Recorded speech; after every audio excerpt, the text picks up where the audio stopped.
guys, si Cluistas. I'm Joel Hoya, and nandito tayo ngayon sa Motobuild Pilipinas 2016. And we are in the booth of E-Trans. And we're with Mr. Brian Gasset. Ready. Sir, okay. My question is, what is E-Trans? Electricity scooters.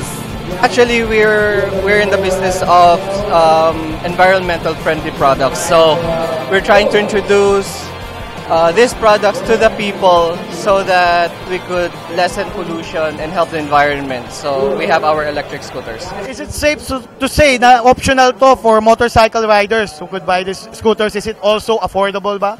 Yes po, based on the prices between motorcycles and e-scooters, almost half yung price niya compared sa ordinary na motorcycle natin.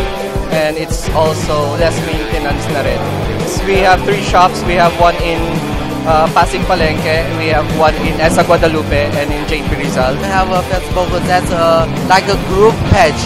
The name is E-Trans Electric Scooter. Alright. Guys, thank you for bringing the electric scooter here in the Philippines. Thank you so much. Again, guys, this is Joel Hoya. See you again for another feature here in the Motobuild Pilipinas.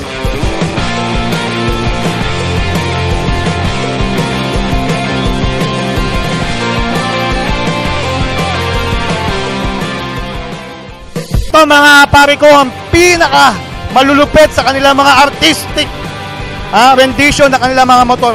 Guys, anong motorcycle ba tong stock na ginawa nyo? Supremo ginamit namin. Okay naman ba? Ilang buwan ba binigay para dito? 1 month lang eh.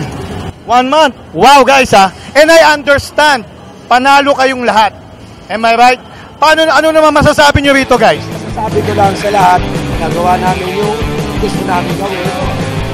Building, pinutol, sinap, aksidente, kachap. Alright! Pinaka-the best doon, na-execute namin ng maayos lahat. And this is a competition amongst friends, tama?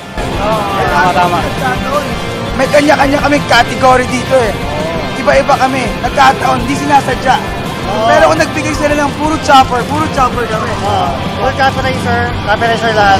Kaya walang category na pare-parehas na kaya nahirapan ng mga judges. So guys, ito po ang ating mga participants and ating contestant pagdating sa build-up. Pagawa na kayo sa mga artistic men na ito. See you soon guys!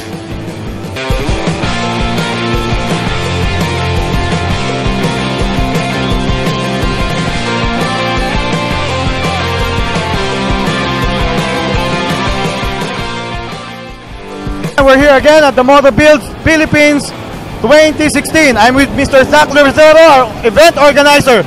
Sir Zach, can you tell us more about Motobuild Pilipinas 2016? Well, ang kakaiba niya ngayon this year, mas maraming sumali. And definitely, yung level of competition sa biker build-off was just too extreme. To the point na it was deemed that all of them will win. I think if there's one flaw that we gotta work on is to have a theme. Kasi sobrang iba-ibang ginawa nila lahat. So it's so hard to compare. So it's just fair to make everybody win already.